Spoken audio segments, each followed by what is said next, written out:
Mwiriwe bakundwa nshuti na bene data muri hano aha mwino nyubako Moses.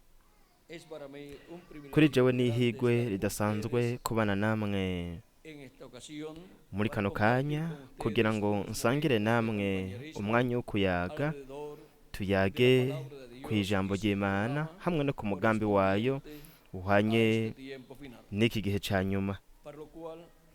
Nico gituma ngomba gusoma mu Kuvayo igice ca gatatu umurongo wa 13 kabandanya havuga ngo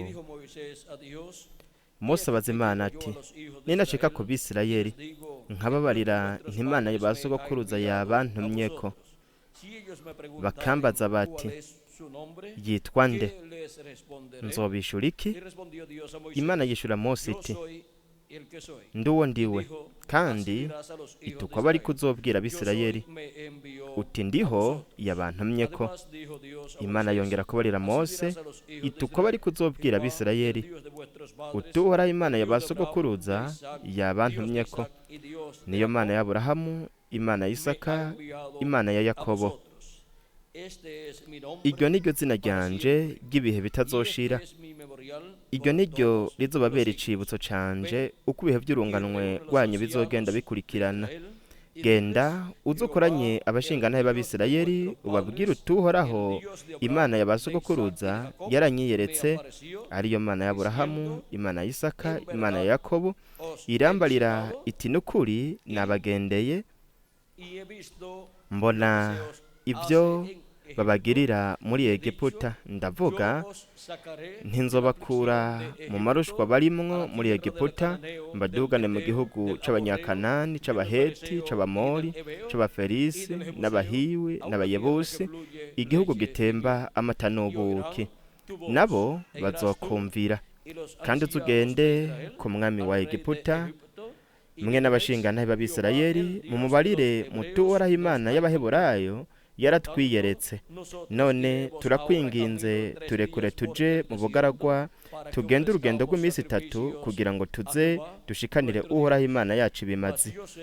Kandi ndazi yuko umwami wo muri Egiputa atazobakundira ko mugenda shite ukuboko kw'inkomezi kumugondoje, nuko nzobangura ukuboko kwanje nkubitishe Egiputa ibitangaza vyanje vyose ivyo nzokorera hagati muriho. Hanyuma y'ivyo azobarekura, kandi nzotuma ubu bwoko bugirira amahirwe mu Banyegiputa. Nimwagenda ntimuzogenda iminwe misa, ariko umugore wese azosaba umubanyi wiwe, mbere azosaba n'umugore yashembereje utugenegene tw'ifeza n'izahabu bo n'imyambaro, kandi muzovyambika abahungu banyu n'abakobwa banyu, uko niko muzonyaga Abanyegiputa. Ese Imana yuhazagira ubugingo bwacu ko bw'ijambo ryayo ikatwemerera kuritahura. Murashobora gufata ivyicaro vyanyu. Kino gisomwa kiratubwira ko Kuvayo Imana yari igiye gukora, kandi mbere yuko Imana ikora kuno Kuvayo turabona ko mu isezerano rya kera hariya mu itanguriro Imana yari yavuze kuri uko Kuvayo yari gukora igihe batari bwabeho ku isi, igihe batari bwagaragare ku isi bari mu mibiri ya kimuntu, abantu bari kuba muri uko Kuvayo. Kandi mu yandi majambo abantu bari kuba muri uko Kuvayo ntibari bahari ngaha ku isi, ariko Imana yari kuvuga ku bijanye n'uko Kuvayo ngaha mu itanguriro igihe yabibwira sogokuruza hamwe n'umuvugishwa n'Imana Aburahamu, umuvugishwa w'ikiringo c'isezerano, ariwe muvugishwa w'ikiringo ca 4.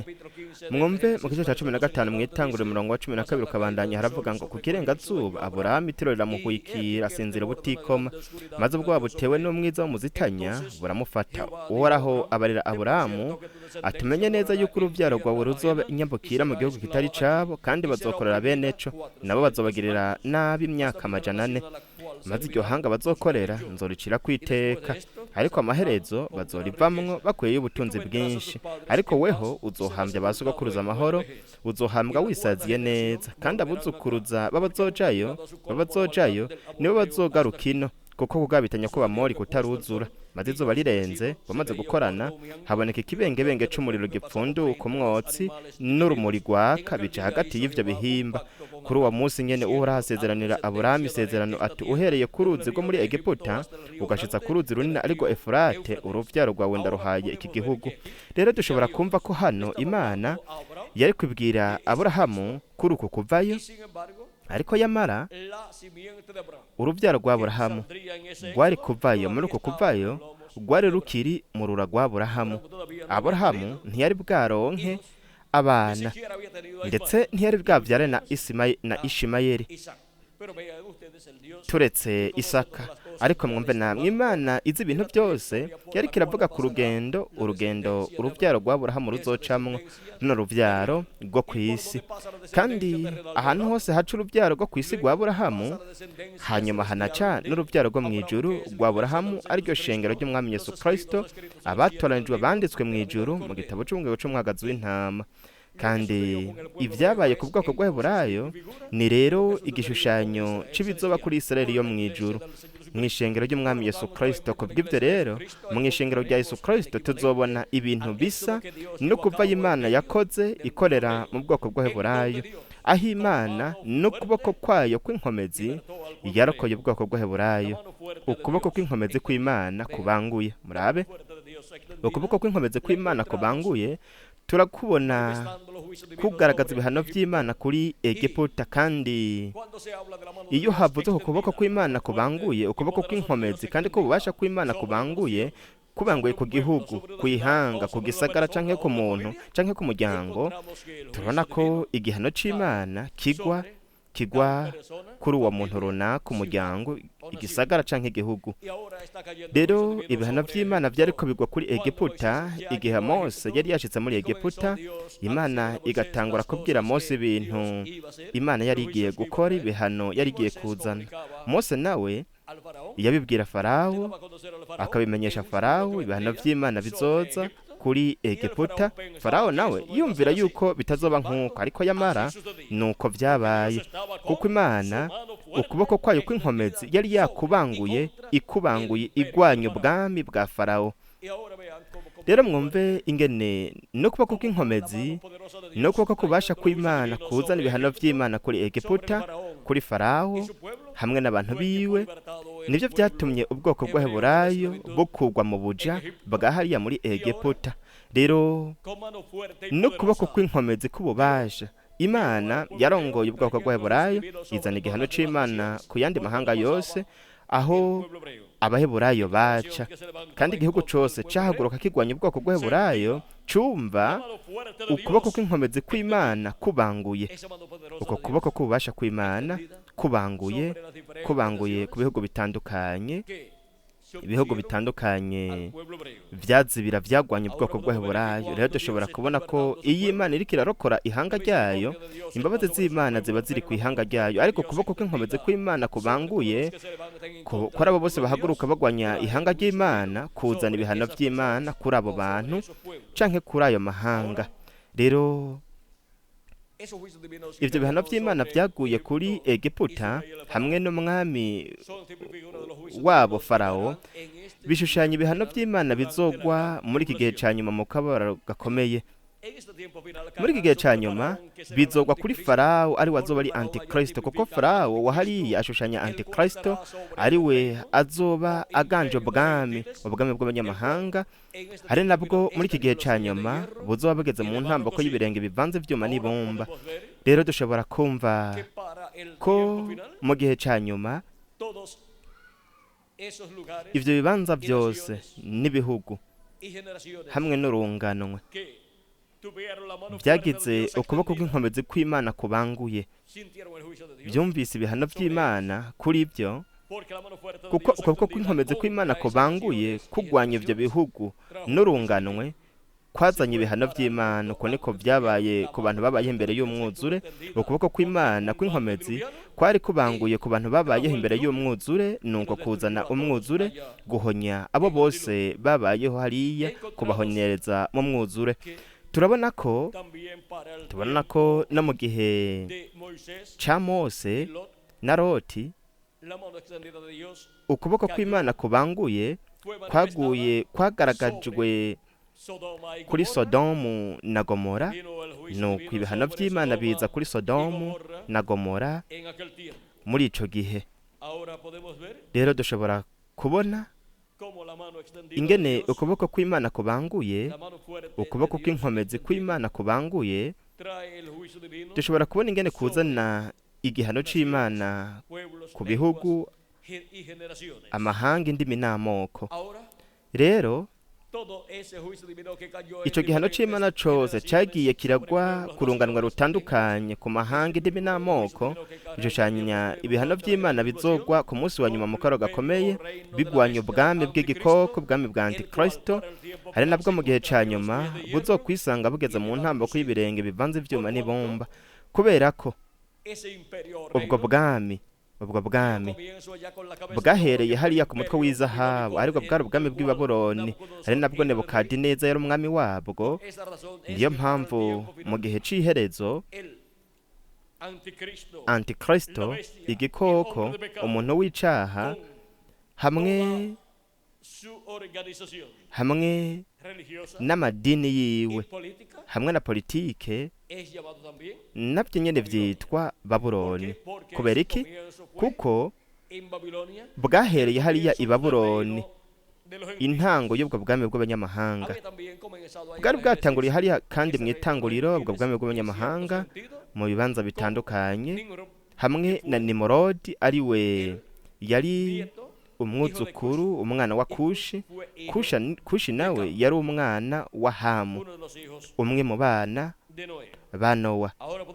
Rero dushobora kumva ingene i Babuloni hari kandi hatanguriye ubwami bwa Nimurodi, nuko buca buba ubwo bwami bw'i Babeli. Ni ukuvuga ngo i Babuloni aho niho hubatswe n'umunara w'i Babeli aho nyene. Rero turabona ko ubwami bw'abanyamahanga butanguzwa n'umwami Nebukadineza bushushanywa n'ubwami bwa Nimurodi hariya i Babuloni. Rero ubwami bw'abanyamahanga haribwo bwatangujwe n'umutwe w'izahabu bushushanijwe mwa kite gishushanyo cabonywe n'umwami Nebukadineza, butangurire Babuloni nyene. Nico gituma ubwo bwami bwose mu ntambuko zabwo zitandukanye bushobora kwitwa Babuloni, nubwo bwagiye baca mu ntambuko zitandukanye hariya i Babuloni, hanyuma no mu Bamedi no mu Baperesi, intambuko ya kabiri ishushanijwe mu gikiriza n'amaboko vy'ifeza, intambuko ya gatatu nayo ishushanijwe mu nda n'ibibero vy'umuringa bihwanye n'ubwami bw'Abagiriki, hanyuma amaguru y'ivyuma ahwanye n'ubwami bw'Abaroma, hamwe n'ibirenge bivanze vyuma n'ibumba, navyo nyene bishushanwa bihwanye na Roma, kuko ni ibirenge vy'ivyuma bivanze n'ibumba. Ivyuma bishushanya ubwami bw'Abaroma, ibumba naryo mwitegereze rihwanye n'abami bazoha ububasha n'ubutware igikoko hamwe n'ibihugu vyabo. Arivyo dusanga ngaha mu vyahishuriwe Yohana mu gice ca 17 murongo wa 11 ukabandanya havuga ngo, kandi ca gikoko cariho kandi kitakiriho, ico bwaco nugira 8, ariko kandi n'umwe muri babandi ndwi, kandi azoja kuranduka. Kandi abahembe 10 wabonye niyo bami 10 batarima, ariko bahabwa kuganziriza hamwe na ca gikoko nk'abami nyene kumara isaha imwe. Abo bahuza inama baha ca gikoko ububasha bwabo n'ubutware bwabo. Abo bazogwanya umwagazi w'intama, ubwo mwagazi azobanesha, kuko ari we aganza baganza n'umwami w'abami. Kandi abari kumwe nawe bahamagawe batoranijwe bayobotse, nabo bazobanesha. Abo n'abatoranijwe n'Imana, abari kumwe nawe, ni ukuvuga ngo abagize umubiri w'ibanga w'abizera, aribo ku munsi wa nyuma bazoba bari mu mibiri ihoraho kandi ihawe ubwiza, igihe abapfuye bizera Kristo bazozuka, natwe bakiri bazima tugahindurwa. muri ico gihe muri uwo mwanya hazoba hamaze kuzura igitigiri c'abatanijwe n'Imana mu mubiri w'ibanga wa Yesu Kristo. Rero dushobora kubona ko bino bihano vy'Imana byose, runo rugamba nino ntsinzi Kristo aronka anesheje antikristo igikoko hamwe n'abami 10 abironka, kuko yavuze ngo bazogwanya umwagazi w'intama azobanesha, kuko ari uganza abaganza n'umwami w'abami. Rero mwumve ingene aje nk'umwami w'abami n'uganza abaganza Kristo mu kuza kwiwe ku munsi wa nyuma, kandi azonesha antikristo igikoko umuntu w'icaha hamwe n'abami 10 bazoha ubutware n'ubwami igikoko. Ibyo kandi byaravugishijwe mu gitabo c'umuvugishwa n'Imana Daniyeli mu gice ca 2 umurongo wa 30 kugeza ku 45. Mwumve ingene aha havuga,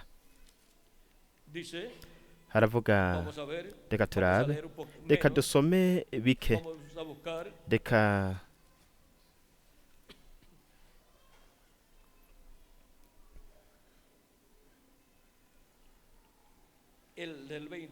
duhere ku murongo wa 27 ukabandanya, igice ca 2 umurongo wa 27 ukabandanya mu gitabo c'umuvugishwa n'Imana Daniyeli. Haravuga ngo Daniyeli yishura umwami ati, banga wasobanuza nta banyabwenge boshobora kuri kumenyesha mwami, canke abapfumu, canke abanyamareba, canke abamenyi, ariko mw'ijuru hari Imana ihishura amabanga, kandi niyo yakumenyesheje ibizoba mu bihe bizoza. Mugenzi, inzozi zawe n'ivyo werekewe mu mutwe uri ku kigwa vyari ibi.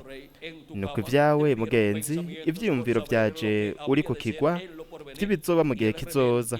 Ihishura amabanga niyo ikumenyesheje ibizoba, ariko jewe ubwanje iryo banga sinarimenyeshejwe nuko mfise ubwenge kuruta umuntu wese mu bakiriho, ariko no kugira ngo umenyeshwe uko bisobanurwa, utahure ivyiyumviro vyo mu mutima wawe. Mugenzi, nuko mugenzi, wabonye igishushanyo kinini. Ico gishushanyo gihambaye gikayangana birenze urugero cari gihagaze imbere yawe, kandi ishusho yaco yari iteye ubwoba. Ico gishushanyo umutwe waco wari izahabu nziza, kandi gikiriza n'amaboko vyari feza, inda n'ibibero vyari miringa, amaguru yari ivyuma, ibirenge vyari kivange c'ivyuma n'ibumba. Nawe uravyitegereza ushitsa hibuye ryaziye ridasituwe n'amaboko, gikubita ku birenge vy'ivyuma n'ibumba by'ico gishushanyo rirabimenagura. Nuko icuma n'ibumba n'umuringa n'ifeza n'izahabu bica bimenagurikira rimwe, bicika nk'umuguruka wo ku mbuga basekurira ko muci, umuyaga urabitumura, maze aho vyahora ntihaba hakiboneka. Maze iryo buye ryikubitse kuri ico gishushanyo ricika umusozi munini, ryuzura isi yose. Nuko mugenzi, wewe uri umwami uganza abami, Imana yo mw'ijuru yaguhaye ubwami n'ububasha n'inganje n'icubahiro, kandi aho abantu baba hose yaguhaye n'ibikoko vyo mw'ishamba n'ibiguruka vyo mu kirere, ibishira mu kuboko kwawe, iguha ku biganza byose. Nuko rero uwo mutwe w'izahabu ni wewe, kandi mu nyuma zawe hazovyuka ubundi bwami butanganya n'ubwawe gukomera. Rero umutwe w'izahabu ushushanya ubwami bw'i Babuloni n'umwami Nebukadineza. Nyuma ya Nebukadineza n'ubwami bwiwe hazovyuka ubundi bwami, ubwami bushushanywa n'amaboko n'ifeza vy'umuringa. Havuga ngo ubwo nibwo bwami buri munsi y'ubwawe, kuko ifeza iri munsi y'izahabu. Ni ikihe kizimvye? Ni ikiro c'ifeza canke n'ikiro c'izahabu? Ikiro c'izahabu nico kizimvye, kuko ifeza iri munsi irarutwa n'izahabu. Uko niko rero vyamye biba no kuri ubwo bwami. Ubwa Nebukadineza bwari ubwami bwo hejuru cyane mu banyamahanga, hanyuma ubwami bw'Abamede n'Abaperesi bwaje buri munsi. Nyuma y'ubwo bwami bw'Abamede n'Abaperesi bushushanywa n'igikiriza n'ifeza, igikiriza n'amaboko vy'ifeza, hanyuma haza ubundi bwami bw'umuringa, aribwo buzoganza isi yose. Ubwo n'ubwami bw'Abagiriki. buri munsi y'ifeza, kuko ikiro c'ifeza hamwe n'ikiro c'umuringa ni ikihe kizimvye? Ni ikiro c'ifeza nico kizimvye. Uko niko rero vyagiye biba muri ubwo bwami, uko bwagiye buramanuka uhereye ku mutwe w'izahabu, igikiriza n'amaboko vy'ifeza, hanyuma inda n'ibibero vy'umuringa, aribwo bwami bw'Abagiriki. Uko bwagiye buramanuka, bwagiye kandi buramanura agaciro, bwagiye buratakaza agaciro, kuko ni ubwami burutarutana, intambuko zirutarutana zo mu bwami bw'abanyamahanga uko igihe cagenda kirahera. Ariko ubwami bwa kane buzokomera nk'icuma, nk'uko ivyuma arivyo bimenagura ibintu byose bikabijanjagura. Ubu bwabaye ubwami bw'Abaroma, ubwami bwa ba Kayisari. Rero ikiro c'ivyuma hamwe n'ikiro c'umuringa ni ikihe kizimvye? Ni ikiro c'umuringa. Ikiro c'umuringa kiraruta ic'ivyuma. Rero kuri buno bwami bw'Abaroma bwa ba Kayisari, ibirenge vy'ivyuma hamwe n'amano y'ivyuma avanze n'ibumba bishushanya ko ubwami bw'Abaroma bubandanya bumanuka kugeza ku maguru n'amano, kandi ntibitwikiriwe n'inyama ariko bitwikiriwe n'ibumba. Ubwo rero n'ubumwe bw'abo bami 10 bazobaha ubutware bwabo n'ububasha igikoko. Igikoko gishushanywa n'ivyuma ngaho, ibumba naryo rishushanya abo bami bazoha ubutware bwabo n'ububasha igikoko. Aho rero dushobora kubona ingene muri iki gihe ca nyuma ubwami bw'abanyamahanga buzoba bugeze mu ntambuko yabwo iteye agahinda. Nico gituma ubwami bw'abanyamahanga buri munsi bugenda bugira ibibazo bitandukanye, ibibazo by'umutungo, ibibazo byo mu kibano, ibibazo vya politiki, ibibazo mu vya gisirikare, ibibazo byose bitandukanye birafiswe n'ubwami bw'abanyamahanga mu birenge bivanze ivyuma n'ibumba. Rero haravuga ngo kandi nk'uko wabonye ibirenge n'amano ari kivange c'ibumba n'ivyuma, kandi nk'uko wabonye ibirenge n'amano ari kivange c'ibumba n'ivyuma, niko ubwo bwami buzoba ubwami butandukanye. Muri bwo hazoba inkomezi nk'iz'ivyuma, nk'uko wabonye ivyuma bivanze n'ibumba. Kandi nk'uko amano yari kivange c'ivyuma n'ibumba, niko ubwo bwami buzomera. Igice kimwe kizokomera, ikindi kiburujo. Kandi nk'uko wabonye ivyuma bivanze n'ibumba, niko bazokwabirana n'abandi bantu, ariko ntibazofatana nk'uko ivyuma bitavangika n'ibumba.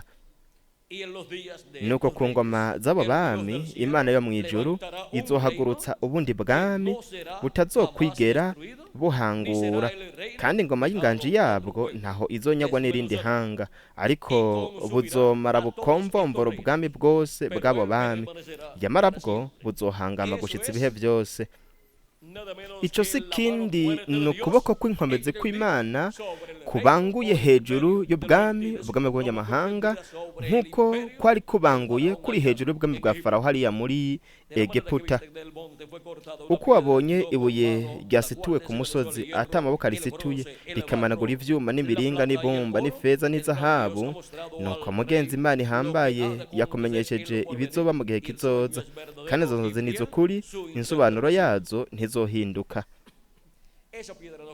Iri buye ridasituwe n'amaboko ni ka kabuye kera kamwe kaza kanditswe kw'izina risha ata muntu n'umwe azi mu vyeshuka igice ca 2 umurongo wa 17. Ni ukuza kwa kabiri kwa Kristo. Ukuza kwa kabiri kwa Kristo muri iki gihe ca nyuma ni ka kabuye kera, ni rya buye ridasituwe n'amaboko. Ryarindi muri iki gihe ca nyuma rero rizoba rihibereye rihare mu ntambuko y'ibirenge bivanze vyuma n'ibumba y'ubwami bw'abanyamahanga. Ariko ni mu gihe ntambuko ubwami bw'Imana buzoba bugezemwo muri iki gihe ca nyuma, ubwami bw'abanyamahanga bwatanguriye hejuru ku mutwe umanuka, ariko ubwami bw'Imana buhera hasi uduga hejuru. Muri iki gihe ca nyuma naho ishengero rya Yesu Kristo rizoba riri mu ntambuko y'umutwe w'izahabu y'ubwami bw'Imana. kubw'ivyo rero ni intambuko y'ubwiza cane y'ishengero ry'umwami Yesu Kristo, aho nk'uko mu ntambuko y'izahabu y'umwami Nebukadineza, intambuko y'izahabu y'ubwami bw'abanyamahanga hariya i Babuloni, Farawo canke umwami ubwo bwami bunini hariya i Babuloni ariwe yari Nebukadineza, umuvugishwa Daniyeli avuga mu ijambo ry'Imana ko yari umwami w'abami. Rero mu ntambuko y'umutwe w'izahabu w'ubwami bw'Imana, ariyo ntambuko y'igihe cy'iheruka imfuruka, Yesu Kristo ni umwami w'abami n'uganza abaganza. Rero dushobora kumva impamvu Kristo azoronka intsinzi, aneshe ubwami bw'abanyamahanga, aneshe ubwami bw'igikoko ubuzoba muri iki gihe cya nyuma bugeze mu ntambuko y'ibirenge bivanze vyuma n'ibumba. Rero ni gute ibuye ridasituwe n'amaboko rije, ariko kuza kw'umwami, kuza kwa Kristo, kuza kwa marayika w'isezerano, kuza kwa marayika w'uhoraho ari we azoramvura ukuboko kwiwe kw'inkomezi hejuru y'ubwami, ubwami bwa Antikristo. Ni ingirakamaro cyane kumenya ingene aje, kuko kumenya ingene aje ni ukuri tuzoca tumurindira uko nyene, kandi tuzomubona mu kuza kwiwe agaragaye ko uno munsi wa nyuma, kuko muri iki gihe ca nyuma niho ubuzima aribwo Kristo hamwe n'urupfu aribwo Antikristo niho bizohura imbona nkubone. Igikoko hamwe n'abami 10 kizohaguruka kugwanya kuza kwa kabiri kwa Kristo, ariko Kristo azokinesha. Kubera iki? Kuko ari umwami w'abami hamwe n'umuganza abaganza. Rero twumve ku rupapuro rw'272 mu gitabo cy'Imatarije mu Gisipanyoli, integuza kuza kwa kabiri kwa Kristo yaravuze ngo ifarasi benjutse.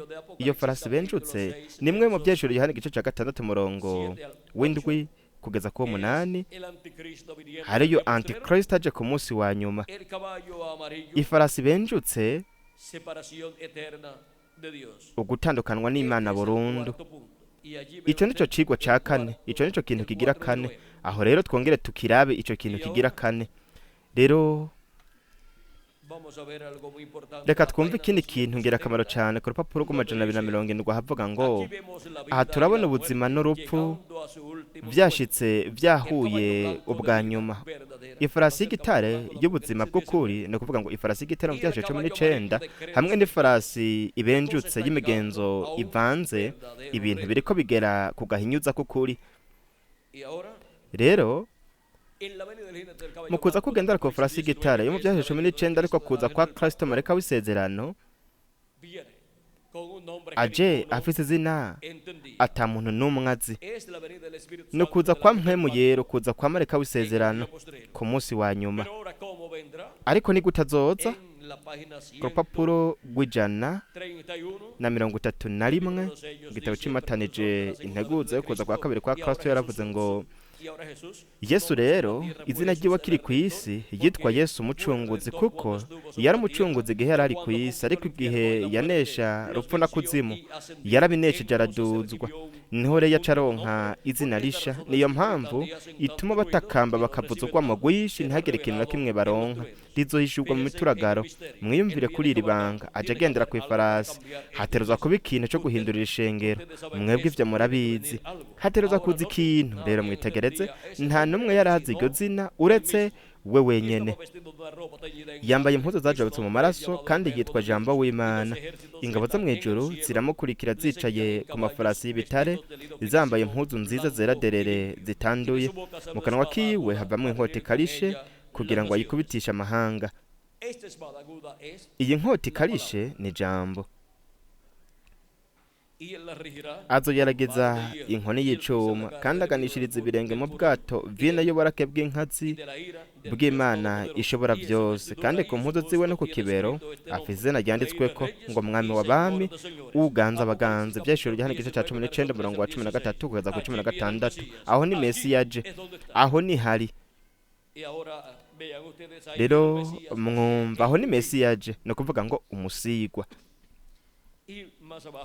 Hepfo gato kuri no rupapuro nyene rw'131 havuga ngo ariko Kristo ariko Kristo yitwa jambo w'Imana, we ni jambo, nico gituma yitwa jambo w'Imana.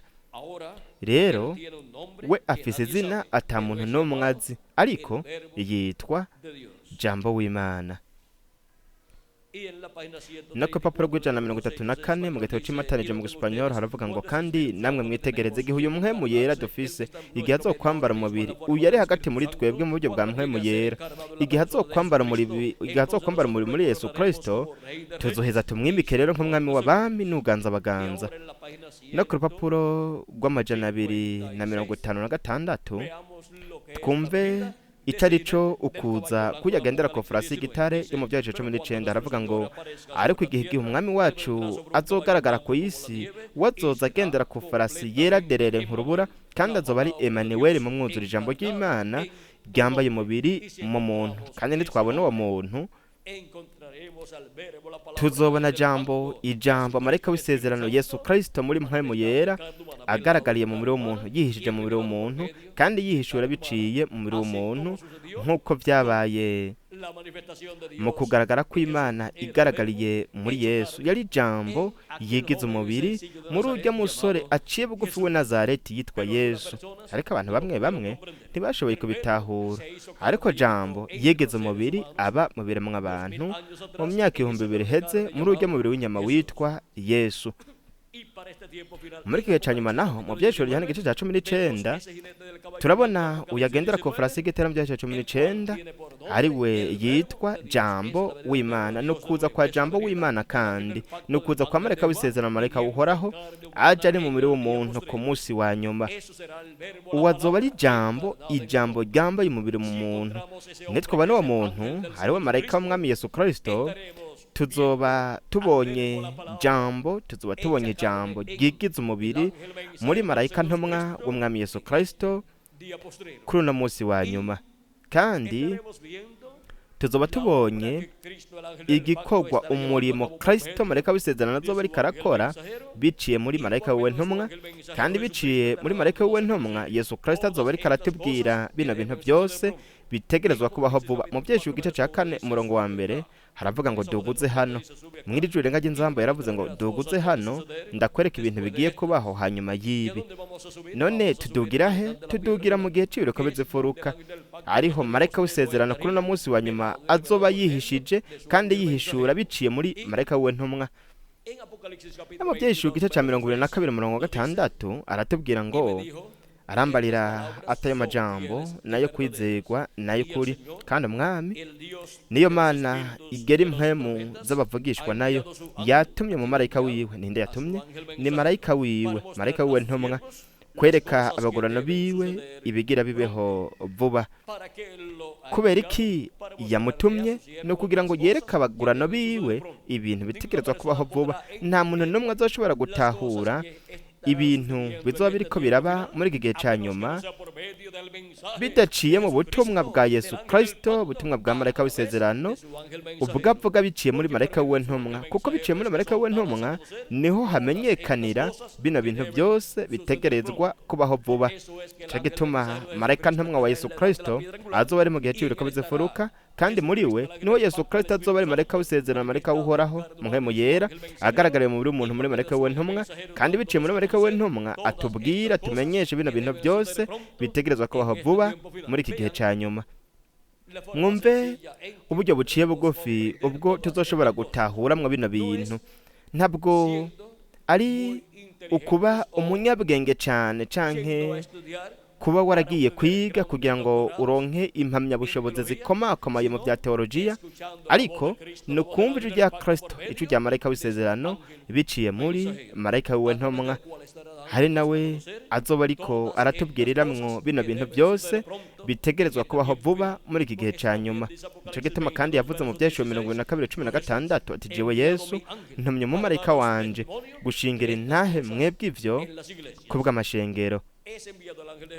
Arungitswe marayika wa Yesu Kristo kugira ngo ashingire intaha amashengero yose, cyane cyane ashingira intahe ishengero rya Yesu Kristo muri rubanga wa Kristo abatonejwe n'Imana bako munsi wa nyuma abazoba bari mu gihe cibuye rigumye imfuruka.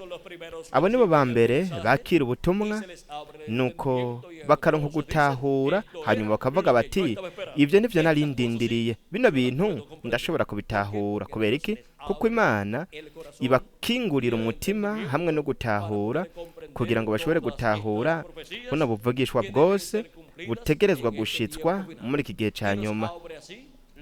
Bityo agaheza akaduhishurira ivyanditswe biciye mu butumwa bw'inkuru nziza y'ubwami, biciye muri marayika wiwe ntumwa.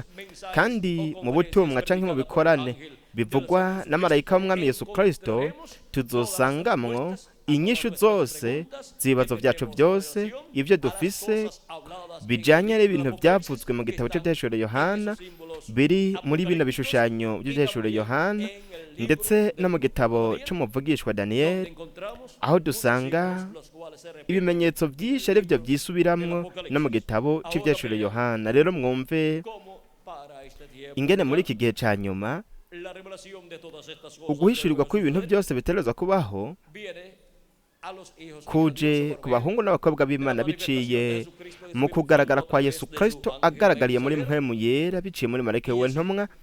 Kandi uko niko ishengero ry'umwami Yesu Kristo mu gihe cy'ibireko by'imfuruka, mu gihe cy'izahabu, uko niko rironka kuno guhishurirwa kose, nuko bityo rikaronka ino migisha yose y'ibintu byose Imana izobirika irakora muri iki gihe ca nyuma.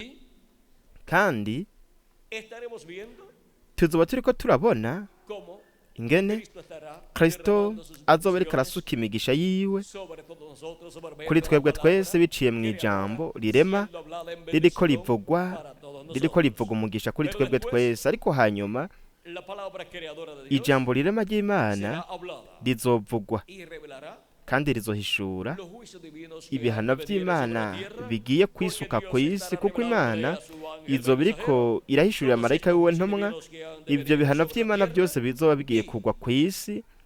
Hanyuma marayika nawe azoba ariko arabimenyesha ibiremwa abantu, kandi bizoshitswa nk'uko bizoba byatangajwe, nk'uko igihe Mose yamenyekanije ibihano by'Imana byari kuza kuri Egiputa, yarabimenyesheje umuntu ku wundi, kandi uko yabivuze yabimenyekanishije akavuga ati ibi niko bizoza kuri Egiputa, niko byaje. Ni nako rero marayika w'umwami Yesu Kristo nawe azoba ariko aramenyekanisha biciye muri mpwemu w'Imana bino bihano by'Imana byose bizoza ku bwami bw'abanyamahanga, kandi bizogenda birashitswa kimwe cose muri ivyo. Ubuzozana ibyo bihano by'Imana ni Imana no kuboko kwayo kw'inkomezi kubanguye hejuru y'ubwami, ubwami bw'igikoko mu kababaro gakomeye. Rero dushobora kubona ko ukuboko kw'Imana kubanguye kuri hejuru kugwanya ubwami bw'igikoko kuzozana ibihano by'Imana. Mu gitabo cy'ivyahishuriwe Yohana igice cya 6 murongo wa 12 ukabandanya haravuga ngo kandi mbona mena icya 6 kimotana ico gitabo, isi iratigita cane, izuba ririrabura nk'igunira ry'ubwoya, ukwezi kose guhinduka nk'amaraso, inyenyeri zo kwijuru zikorokera hasi nk'uko umusukoni uzungagizwa n'igihuhu tugahungurura insukoni zawo zitararunguriza, ijuru ririzinga nk'umuzinga w'igitabo kizinzwe, imisozi yose n'ibizinga byo mu kiyaga byose bikugwa ahantu havyo, abami bo mw'isi n'abaganwa n'abakuru n'abagabisha b'abasoda n'abatunzi n'abanyenkomezi n'abagurano bose n'abidegembya bose binyegeza mu masenga no mu bitandara byo ku misozi, babarira imisozi n'ibitandara bati nimutugwe ko muduhishe inyonga z'ivyagiye kuri irya ntebe n'uburake bw'umwagazi w'intama, kuko umunsi uhambaye w'uburake bwabo ushitse, kandi ninde ashobora guhagarara? Igihe c'uburake bw'Imana c'akabaro gakomeye murumva yuko gishushanwa n'iki gihe co ngaha, hamwe n'ibihano bizoba biriko birakorokera ku kiremwa muntu. No mu gitabo cy'ivyahishuriwe Yohana mu gice ca 11 naho nyene turahabona uhereye ku murongo wa 15 kabandanya turahasanga akandi gace canke ukundi kuntu bibonwa canke iyindi furuka uko ibihano vy'Imana bizokwisuka ku isi. Mu gice ca 11 umurongo wa 15 kabanda mu vyeshuro Yohana haravuga ngo marayika w'indwi avuza inzamba, mw'ijuru hakurikira amajwi arenga ati ubwami bw'isi buhindutse ubw'umwami wacu n'ubwa Kristo wiwe, kandi azohora ahangamye ibihe bitazoshira.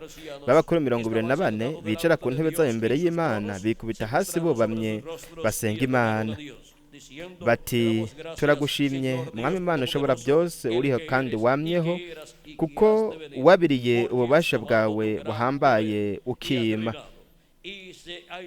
kandi amahanga araraka, uburake bwawe buraza.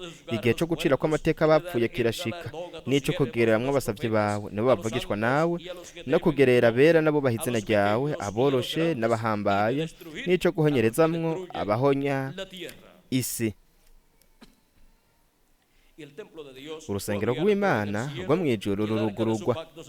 Mu rusengero rwayo habonekamwo isanduku y'isezerano ryayo, hakurikira imiravyo n'amajwi n'imituragaro no gutigita kw'isi n'urubura ruhambaye. Rero dushobora kumva ingene ku ntebe y'ubwami y'Imana mw'ijuru havugwa n'Imana iri ku ntebe yayo, havugwa ibihano vy'Imana kugira ngo vyisuke kw'isi, kuko ntabwo umuherezi mukuru Yesu Kristo hamwe n'ikimaze ciwe azoba kiri hariya ku ntebe canke icicaro c'imbabazi, kuko Kristo niyava hamwe n'ikimaze ciwe, niyava ku ntebe yo kutuvuganira mw'ijuru, iyo ntebe ariyo ntebe y'ubwami y'Imana izohinduka intebe y'urubanza, kugira ngo hatangazwe Imana itangaze ibihano vy'Imana iri ku ntebe yayo, kandi ivyo bihano bizigaragaza ngaha ku isi. Ariko uhoraho umwami Imana ntaco azokora atabanje kwibira akabanga abasavyi biwe avugisha.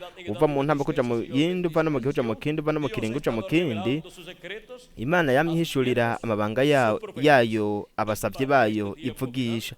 Muri iki gihe ca nyuma naho, ibintu Imana izoba iriko irakora kandi ivuga iri ku ntebe yayo bizoba biriko birakigwa na marayika w'umwami Yesu Kristo. Ni ukuvuga ngo azokwakirwa guhishurirwa, kandi azobimenyesha ikiremwa muntu, abantu. Ubwa mbere na mbere azobibwira ishengero ry'umwami Yesu Kristo, hanyuma ababaye ngaha ku isi bose. Rero dushobora kubona ingene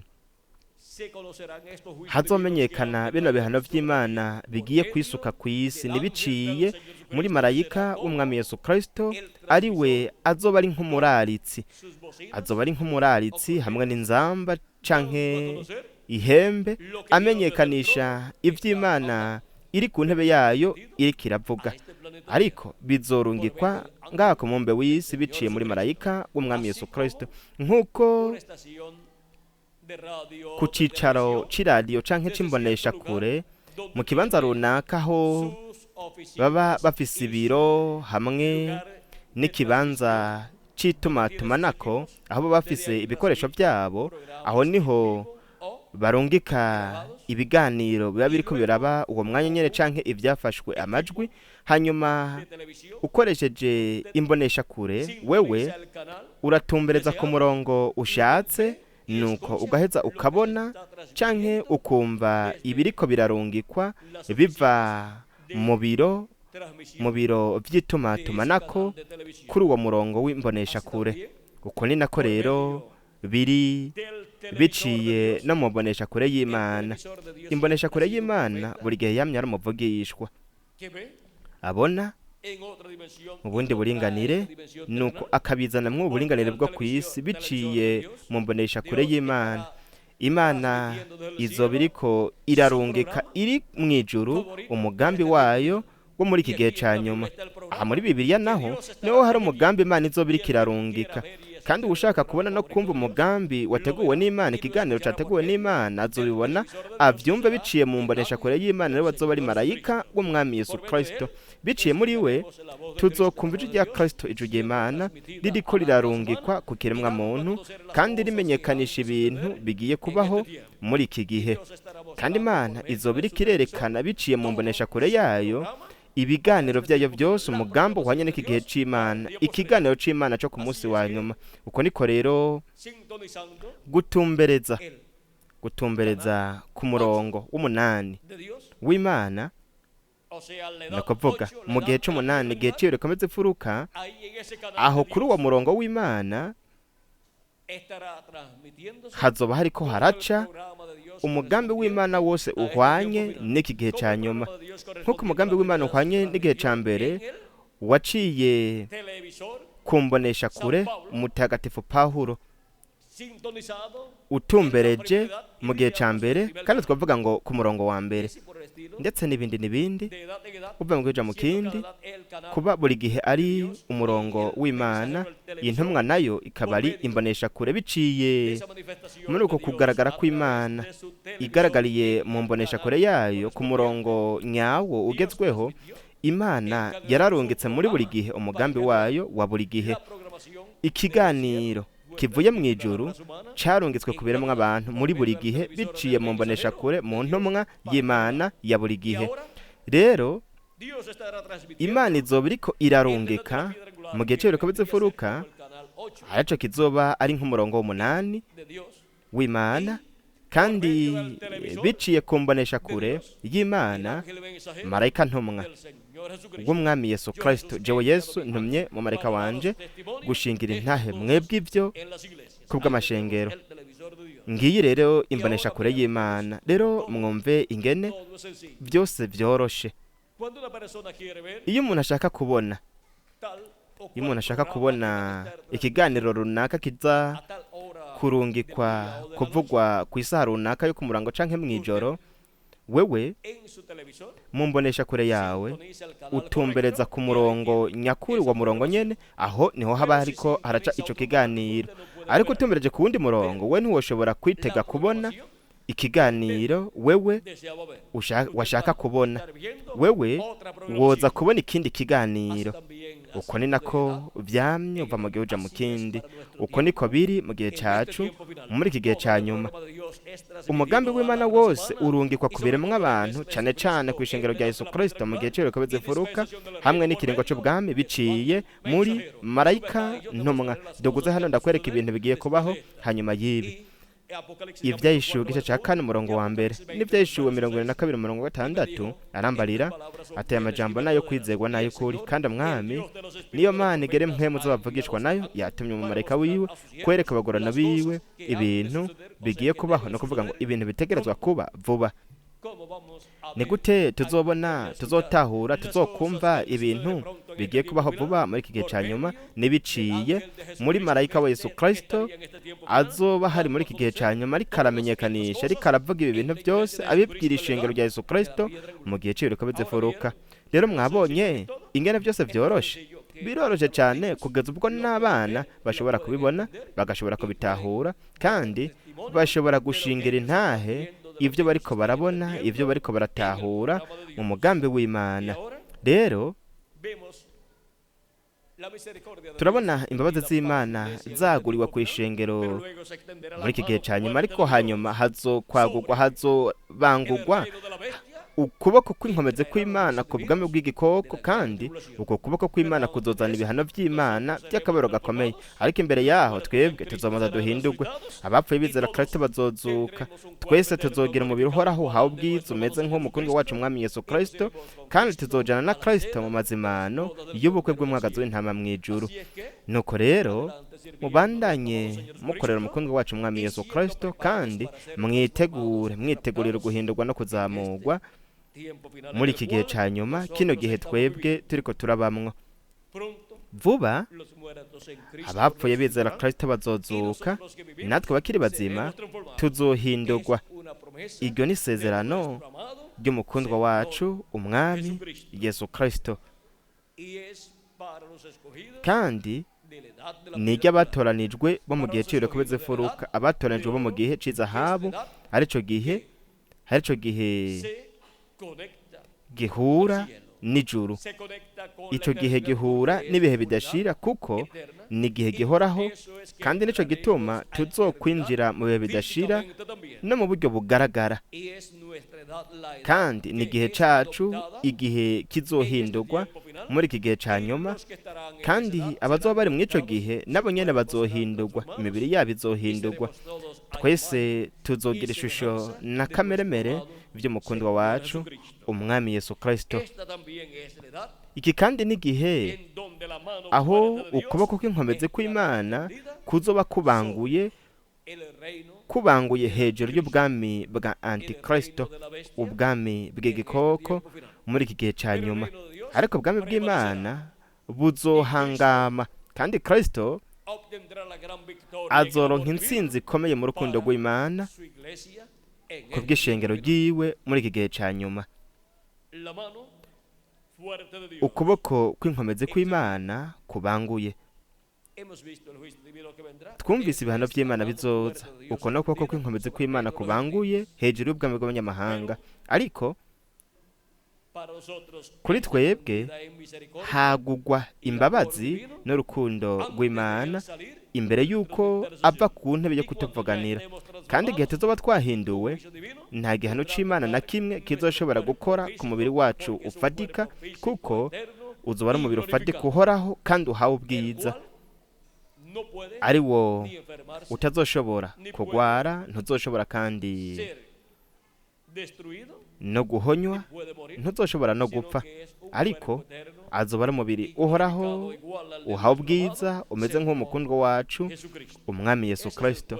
Uwo ni wo mubiri asezeranira umwe wese muri mwebwe na jewe kandi uwuzokwihangana kugeza ku iherezo, uyo azokizwa. Ni kuvuga ngo uyo azohindurwa kandi azogira ishusho na kameremere by'umukundwa wacu umwami Yesu Kristo.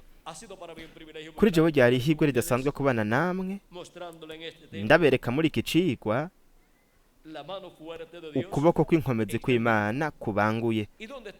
Kandi bari he abari kubona ukuboko kw'Imana kw'inkomezi kubanguye? Turi hano muri iki kibanza cyo muri Repubulika ya Mexique. No muri Repubulika ya Mexique hose hariho abantu benshi, ibihumbi by'abantu bategekanirijwe kuzobona ukuboko kw'Imana kw'inkomezi kubanguye. Ariko imbere y'uko hagugwa ibihano by'Imana ku kiremwa muntu, hagugwa imbabazi n'urukundo rw'Imana kuri twebwe, kugira duhamagagwe, twegeranywe, dutegurwe, kugira ngo duhindurwe, tuzamurwe muri iki gihe cya nyuma. Ese imbabazi z'Imana za marayika w'isezerano, marayika w'uhoraho, ese zogaragazwa kuri umwe wese muri mwebwe no kuri jewe nanje? Kandi ese vuba twese twohindurwa tukajanwa mu mazimano y'ubukwe bw'umwagazi w'intama mw'ijuru, mu izina rihoraho ry'umwami Yesu Kristo. Amen kandi amen. Ese Imana yobandanya kubahezagira mwese, Imana ibarinde. Kandi ndongera gusiga hamwe natwe Revera Miguel Bermudez Marine kugira ngo abandanye asozere igice cacu co mw'iri joro. Imana ibahezagire kandi barinde mwese.